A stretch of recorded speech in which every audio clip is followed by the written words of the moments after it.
Hello, everybody. Welcome to the Footy Talk podcast for today. My name is Anthony Maroon. We've got a very special guest in today.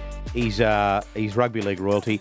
Over 180 games for his beloved Balmain Tigers. 20 for Warrington. Sometimes we forget that. And 17 for the Blues. Blocker Roach, how are you, old mate? Maroon. I was a little bit worried when they call you Maroon. Now I know. Why? It's your last name. Yeah. Well, I thought you were a bloody Queenslander or something like that. I would have thought about coming on here, but thank you very much for the introduction. There's nothing like a good introduction. Well, it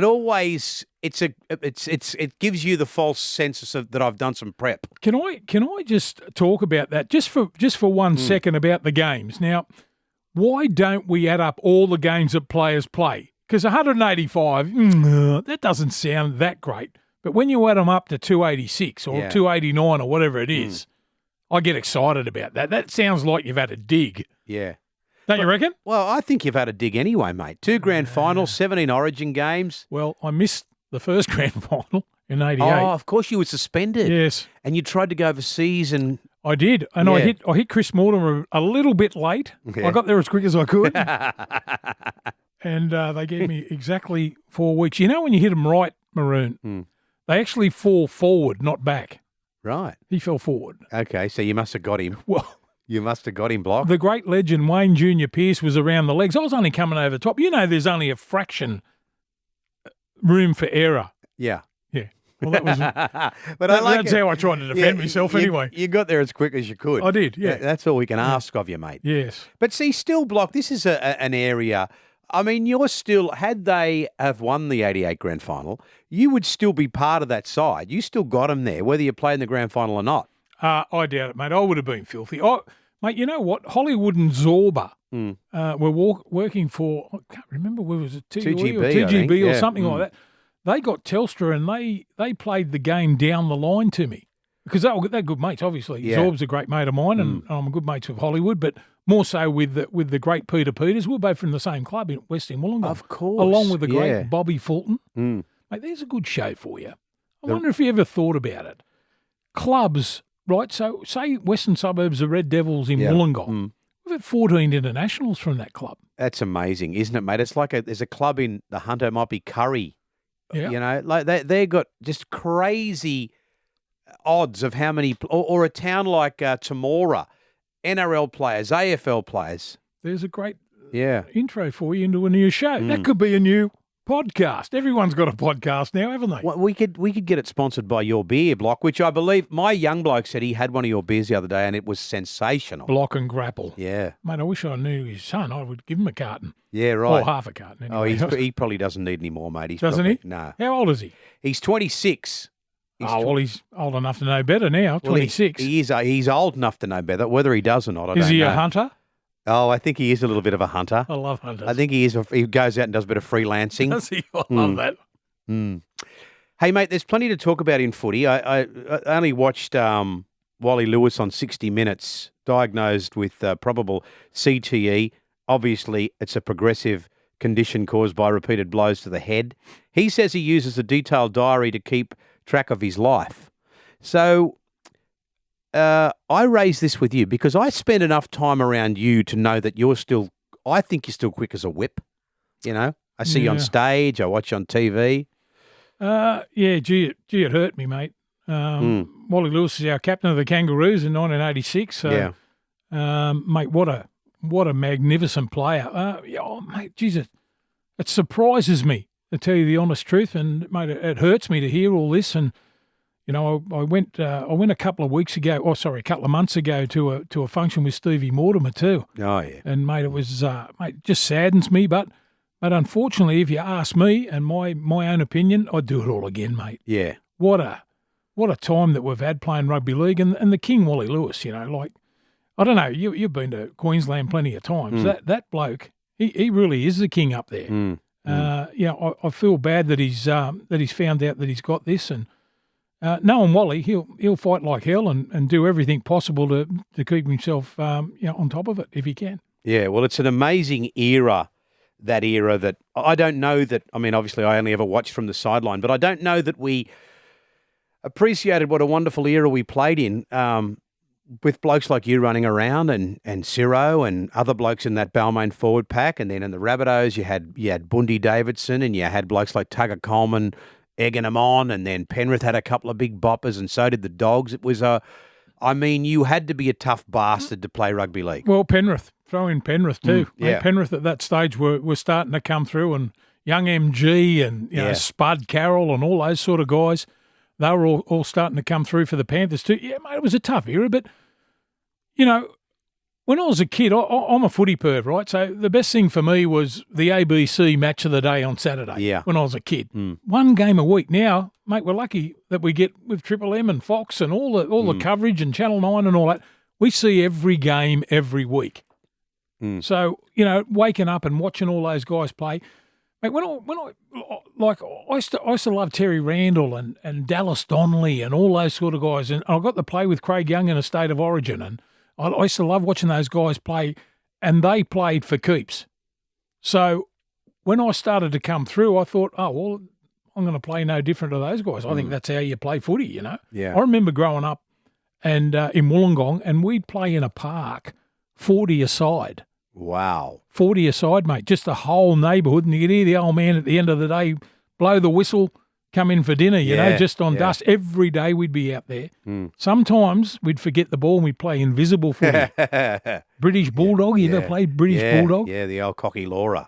Oh, mate. I suppose, They were though, tough times. you know what, Block, you coming through when you did, so when you're a teenager, you're playing for the West Red Devils, which, for those who don't know, is a famous Wollongong club. And some famous people come through that club on and off the field. But in that time, there's no Illawarra Steelers, there's no St George Illawarra Dragons. So the Wollongong comp is pretty bloody good. You got the Cougars and the Collies and the Books. The Butchers and the Canaries. Yeah. So you would have had a lot of tough forwards, and they'd have been miners and butchers, and they'd have kicked the shit out if you give them a chance. Mate, they were tough men. I got a little story about a bloke named Classy Ray. He was a German, but an Australian bloke.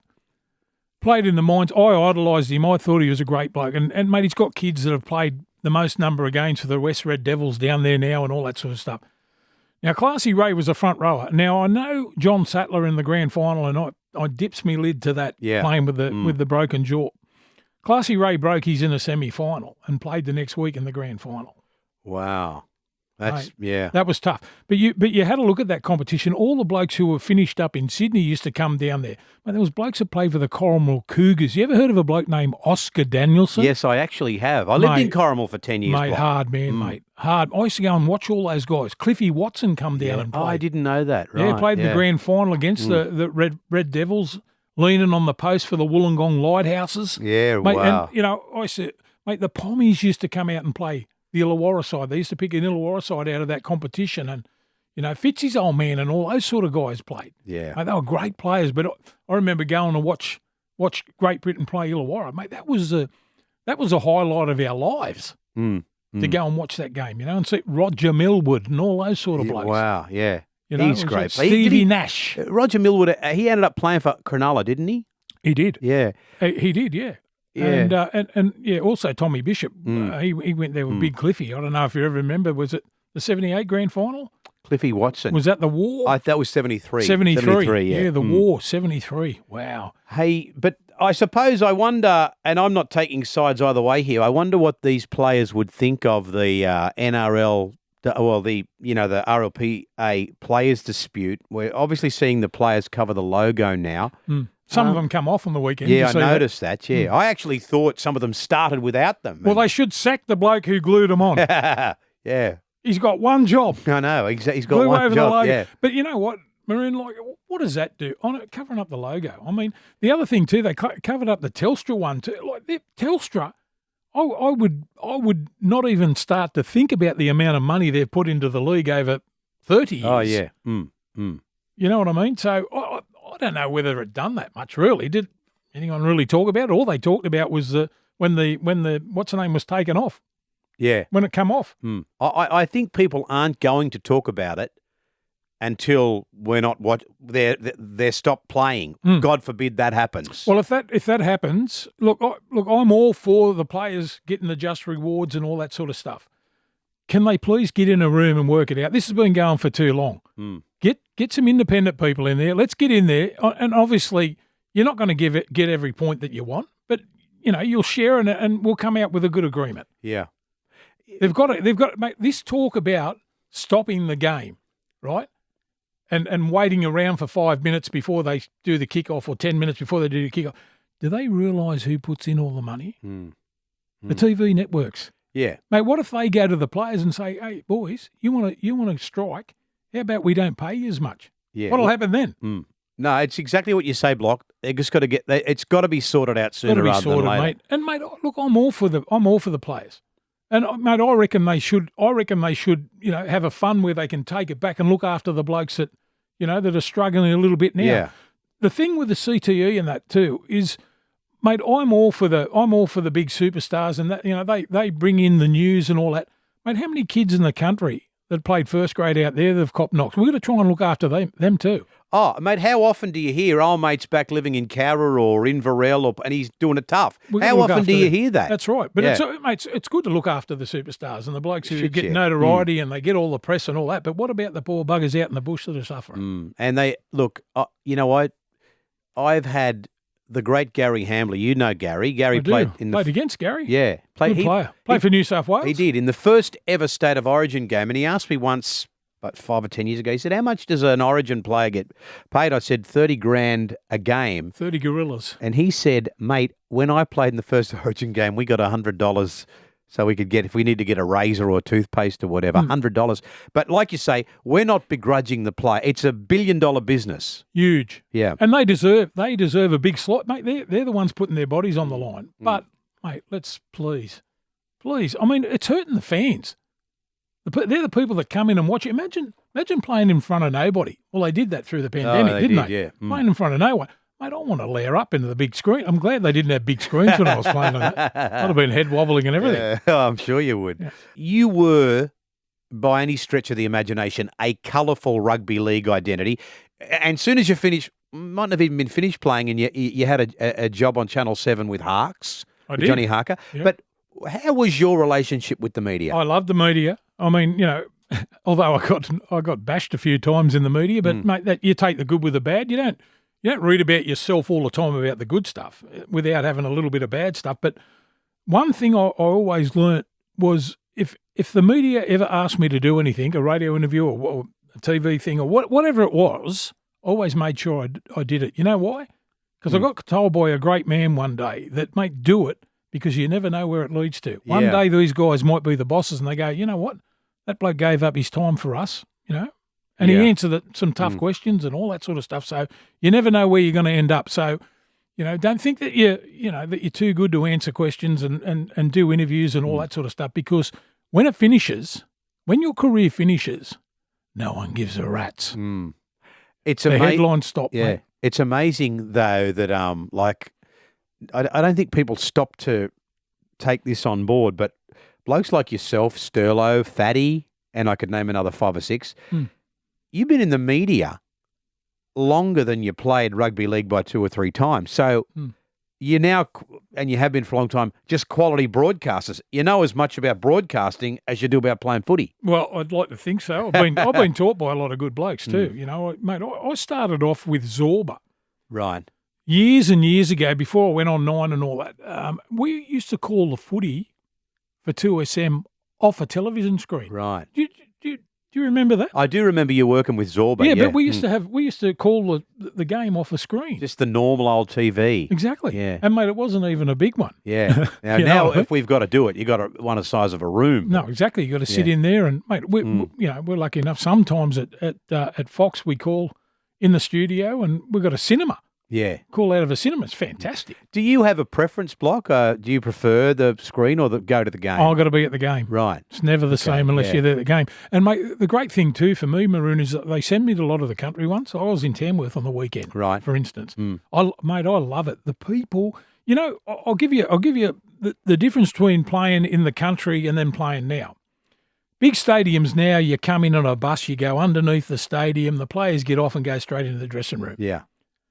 Mate, here in the country, when you're in the country in Tamworth and Mudgee and all those sort of places, they get off the bus and the people can see their heroes, mate. Yeah. And you can hear them yelling out and touching them and shaking their hands and all that sort of stuff. See, to me, that interaction with the fans, I'm sure there was plenty that hated me, but I loved a lot of them, and nothing better. We used to park at Leichhardt Oval, round the back of the hill, round the back of the scoreboard, and then walk down while the reserve grade and the 20s were playing or the 21s, and you'd walk past everyone. Mate, that's a buzz, playing at home and everyone wishing you well and all that sort of stuff. I feel for the players today that they don't really get the interaction with the fans or the people that love them. The people pay their money to come and watch you. The people pay their money and come and they've got an opinion. Yeah. No, it's a good point, Block. I can remember as a kid, like growing up in Redfern, I'd just wait out the front of the house and the players would be coming back to their car from Redfern Oval. Good. Unbelievable. What about when you're allowed onto the field and stole the lollipop corner post and all that sort of stuff? How good was that? Patting your favourite player on the back and he'd be all, Charlie Frith, he'd be all sweaty. Big Charlie. Yeah, great I seen him and Nana Grant clash one day at Leichhardt Oval. Right. They knocked each other out. Now, Unbelievable. that's David Grant, the late David Grant. Big Nana. Do you know how he got his nickname? No. Mate, you ever seen him? Oh, yeah. 6'6", mate, the best built bloke you ever seen. Unbelievable he was. He got his nickname. They'd be cutting the ball off their own line. They go, Nana, it's your run. He'd go, no. He Great player. He died way too early, didn't he? He did, mate. Yeah. Played at the Rabbitohs, went to the Tigers, ended up in Canberra. Yeah, great player. Well, Canberra, when they started, they got a lot of Balmain players. The great Percy Knight. Yeah. I reckon Percy Knight is the most underrated player that I've ever seen. Okay. Mate, he was unbelievably skillful. What happened was they were playing for Monaro, John Corowa. Yes, in the AMCO Cup or something. And they went down to have a look at Larry John Corowa. And they signed him and they said, mate, we'll get this Percy Knight while we're here. He's unbelievable. Okay, right. And that's how Percy came to the Tigers. Because blokes like Percy and Lloyd Martin, luscious Lloyd Martin. And they played in the bush for years, didn't they? Yeah, they did. He went down to Eden, the Eden Tigers after he'd finished. Yeah, great fellas, great characters. Neil Bing Pringle, do you remember him? I do, yeah. Mate, he used to have he was the first bloke that had the Larry orange boots with Adidas boots with the three black stripes. Right. And he'd say to Wayne Pearce when Wayne Pearce took over him, he said, mate, when you're doing a cover tackle, mate, dive in front of the Latch and Robinson stand and roll so they can see your number and all that. Like, they were characters, you know what I mean? Yeah. They're great blokes. Block, I was at a sports lunch the other day, and I said to these young blokes, have you ever seen the 89 grand final? And one of them said, I watched it, it was too slow. And the funny thing is about him saying that is, I can remember at the time, people going, how fast was the intensity, the pace of the 89 grand final? It remains to me the most memorable game of rugby league I've ever seen, and I've been watching rugby league since 1974. Wow. It was a great game. I mean, if you think about it, I think there was 26 representative players on the field that day. Wow. Whether they played for New Zealand or Australia or New South Wales or Queensland or whatever it was, rep players. Yeah, mate, intensity, unbelievably. Can you remember it was a dust bowl? It took me a week to get all the dust and dirt out of me snoz and my ears and that. But, unfortunately for us, mate, we I think we led 12-2 at one time. But, we were yahooing at half time, and I remember Paul Sirenan scored that great try. Yeah. And we went up the short side, and he scores that try, brushes away from Brad Clyde and scores. We go on at half time, yahooing, thinking, wow, this is unbelievable. 12-2. We kick a goal to start the second half, and I'm saying to them, hey, boys, this ain't over yet. They were only a young side when they had the experience of Mal Meninga, but then Belcher and, Big Lazarus and Walters and Brad Clyde and Dean Lance. Mate, he got me a beauty in the grand final. I tried to jump to my feet as quick as I could, but that was sort of a little bit of a turning point for them, apparently. Mate, we had ample opportunities. I remember Mickey Neal, my God, gets ankle tapped by Big Mal, who got caught at marker, chased across, throws out the arm. Mickey is a bees away from scoring. Yeah. If he scores there, we win. Benny hit the upright, but it started off a real weird day because we got Canterbury were our jersey sponsors, and we got our jerseys, they were down past our knees. Wow. Mickey Neal looked like he had a nightie on. Yeah, right. Mate, he's down to his ankles. So, you imagine, they go, oh, mate, get the the cutters out, the scissors. They cut them with the ankle strap scissors. Yeah. Cut them, mate, you're not going to cut me grand final jumper. You remember the grand final jumpers had the big the Winfield red Cup, thing, the big red premiership trophy on the sleeve and all that. But if you had a look now, all the blokes that kept their jumpers, they'd be all cut. Yeah, okay. All be cut from the bottom. But, yeah, that for me, it's the same as Origin, The hardest thing about, like, playing in Origins and those big games is hanging around all day waiting to play. And you gotta sort of have everything picture perfect. And then imagine getting to the grounds and, mate, you're revved up. You're playing in the grand final. We all got on the bus at Balmain Leagues Club and took the trip into the football stadium. Then it was the first grand final in the football stadium, and mate, we were that excited about being there. We'd failed the year before against the Bulldogs. It was our big chance, but mate, who knows? We lost. We ended up losing two. We ended up losing two in a row. So, but it was a great day. I remember it vividly. And arriving there, being that excited. I was that excited actually in the semi. Unfortunately, we beat that great South Sydney side, and I remember thinking, mate, we're here again. I mean, this is a miracle. I missed out the year before, and we're going to play again. And our skipper, the great Wayne Pearce, mate, all ready to go. And mate, what a warrior. I mean, you talk about blokes today that could hit blokes front on and cut them in half that aren't the biggest blokes in the game. Junior was unbelievable at it, mate. He'd hit blokes up under the ball in their rib cage. You could hear the air coming out of them. He hit them that hard. And a great leader. A leader today too, Junior. We'll bring him with little problems or something that we've got now. That is a real leader, isn't it? Yeah, that is, mate. That's the influence he's had on you back in the 80s, and he's still there for you. That is a remarkable story. He used to say to the referees about me, he'd go, mate, he'll be right in a minute. He hasn't taken his medication. It's I think I've heard so many great stories I only work with Laurie daily on Friday, so champion. Yeah. So I get the stories from both sides of what happened, but I never knew this Kevin Hardwick story that you just told me off air. Which one was that? With the bottle of champagne. Oh, no, Kevin. It was Kerry Hemsley. Kerry Hemsley, I beg your pardon. Yeah, sorry, mate. Kerry Hemsley had played in the 88 grand final in place. I mean, we were great mates. He was the best man at my wedding, Kerry. Champion bloke, mate. I love him. I love him to death. And, a great character himself. And in the 89 grand final with a minute to go, he thinks we're home because we're in front with a minute to go. He goes up to grab the big magnum of champagne. You know that big... Yeah, I do. 20-litre one or whatever it is. Yeah. He goes up to grab it and come down to celebrate with the boys, and he was a big part of it and all that sort of stuff. He'd played there for a decade. And he goes up to grab the big bottle of big magnum of champagne, comes back down, and Chicka Ferguson scores in the corner with 30 seconds to go. I don't know what he did then. I think he took the bottle back. Yeah, smashed it over someone's head, I suppose. Obviously, I think it's well documented that you and Junior and Wiz, Ciro, you didn't sit down for like 30-odd years to watch that game. We watched it till half-time. Did you? Yeah, we were winning 12-2. Yeah. And then when you look back on it now, mate, I know you've probably been through this 1,000 times, but obviously you and Ciro were taken off the field early, which didn't please you. Your relationship with the great Warren Ryan? Oh, mate, look, he's a coach. You got to take what the coach says. Yeah. Mate, I was filthy. Don't get me wrong, but you got to take what the coach says. Warren, I learnt more about football. I thought I knew a bit about footy until he came along. Yeah. Mate, he was a genius. People's skills, maybe not the greatest, but you can't have everything, can you? But mate, he was unbelievable. Tactically, I'd never ever spoken to anyone watching a video and all that sort of stuff about what we were looking for and the game plans and all that sort of stuff. He was brilliant. To me, he was the best coach that I ever played under.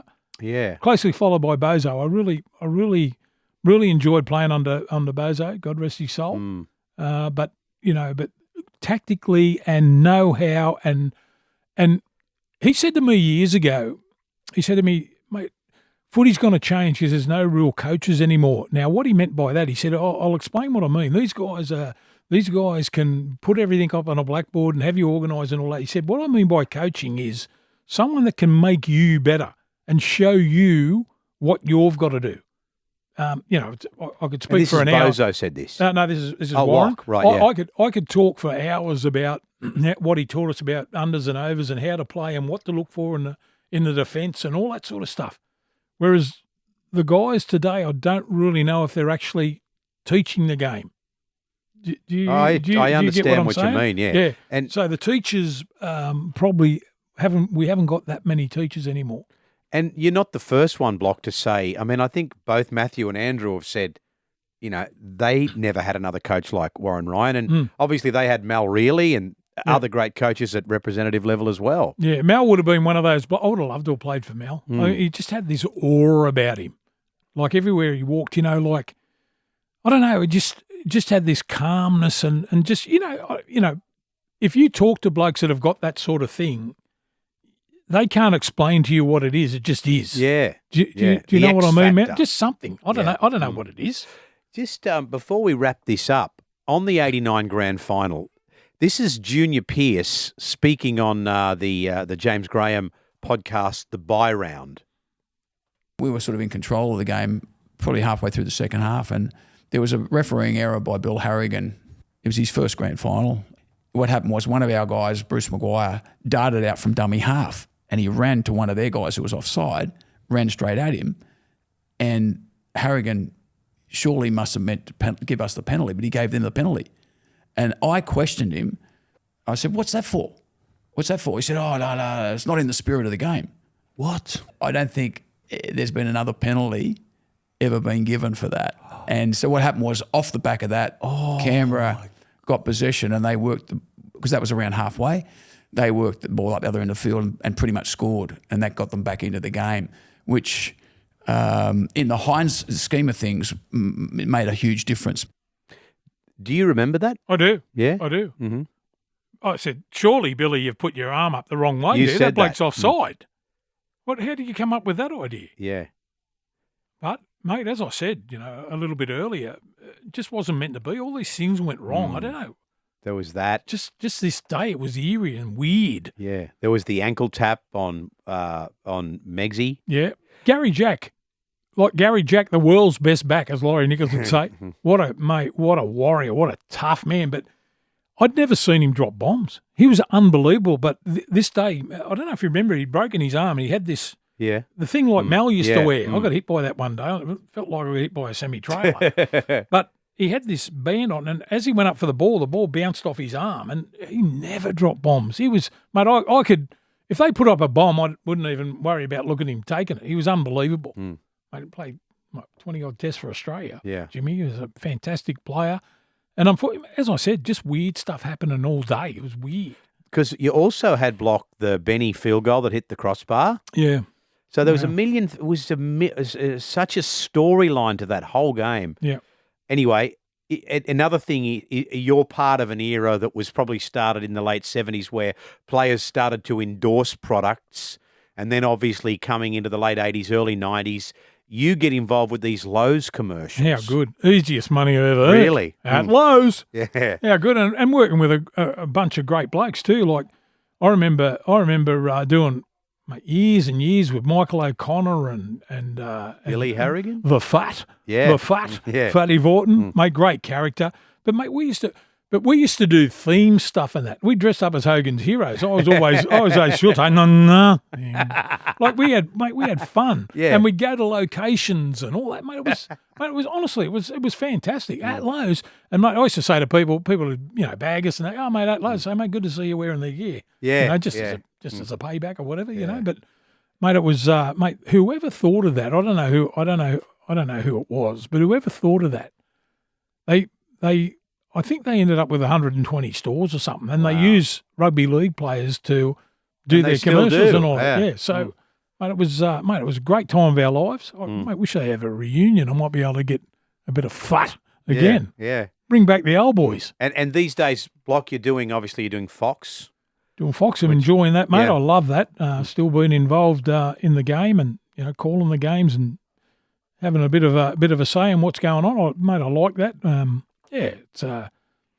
I work for this company called Shore Vision. All the ribbons around the ground. It does all the advertising. We do all that and the big screens and all that sort of stuff. So, I do a bit of that. And what else do I do? Bit of radio. Drive the missus mad. Yeah. The She lovely goes, cat. "Oh, aren't you going? Catherine Bridget. My God, she needs the Victorian Cross. Yeah. As I used to call it. Is it the Victoria Cross or the Victorian? I think it's the Victoria Cross. Is it?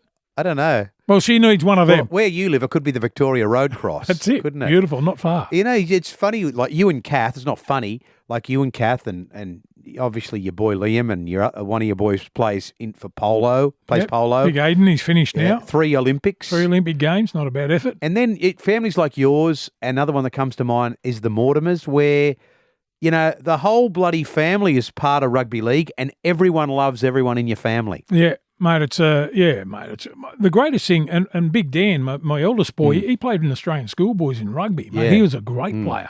I went over and played in Ireland, and he hurt his neck at a pretty young age. He was going to be anything.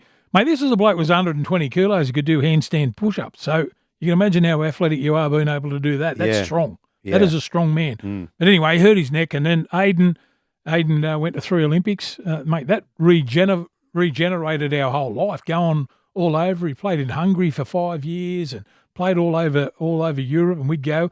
And Liam played a bit of footy with the Bulldogs, a bit of with the Tigers, and a little session at Manly there for a while in the lower grades. Come to me one day and said, "Oh, Dad, I don't think this rugby league's for me." And I said, "Mate, I don't care.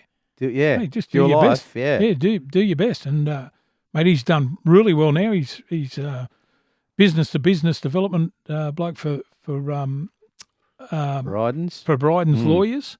So he's got a good job there. So, mate, I'm bloody proud of me kids. And yeah. So you should be blocking. 4 granddaughters now. Yeah, wow. and it is actually Victoria Cross, our Victoria Cross, yes. Well, I'm going to call mine the Victorian Cross. And look, Block, before I go, I must still say that, you know, I still think you are among the top 3 on the speaking circuit. And I remember the first time I hosted a sports lunch with you, I just gave you the microphone. I could have gone home for an hour and come back because you just. Sorry about that. No, it's beautiful, Sorry, you know, mate. and you just know how to hit the right buttons. And it comes back to what I was saying before about, you know, being a broadcaster longer than you were a footy player. Yeah, mate, you learn. I mean, I was lucky. I've had my ups and downs with Ray Hadley. I've always really respected how he taught me how to do the footy and all that sort of stuff. So, I've had some really good teachers. Mate, the great Chippy Falingos used to call me a 140-kilogram white ant. I said, mate, 132, sorry. But we have fun, mate. I think the whole essence of it is, and even on Triple M now, you know, I listen to you guys. You have a bit of fun, mate. Don't take yourself too serious. Have a bit of fun. Have a laugh. Take a bit of criticism. Who cares? Yeah, well, I think at the end of the day, it doesn't matter, does it, really? Mate, I think we probably, I know we learnt a lot of that from listening to blokes like Ray Hadley and Chippy and yourself and Bozo. And the great man, Daryl Broman. And the big man. Because you're talking footy, but, you know, you're not having operating. some fun, you're having mate. some fun. We're and that's having what some you fun. guys did. And I think that's probably, I know, a template for a lot of us, what we do now. Yeah. It's always a pleasure to see you, big fella. You too, mate. I think we've got a couple of gigs coming up, haven't we? Oh, I know we're going to Toukley. Yeah, the beautiful Look Toukley. out. Yeah, Toukley Golf Club. Hope we get an overnight stay and you and I might go head to tails. What do you think? Well, mate, if We'd we be don't, roomies. I love if we roomies. don't, we can sleep in the car together. That's Footy Talk. Thanks, everyone.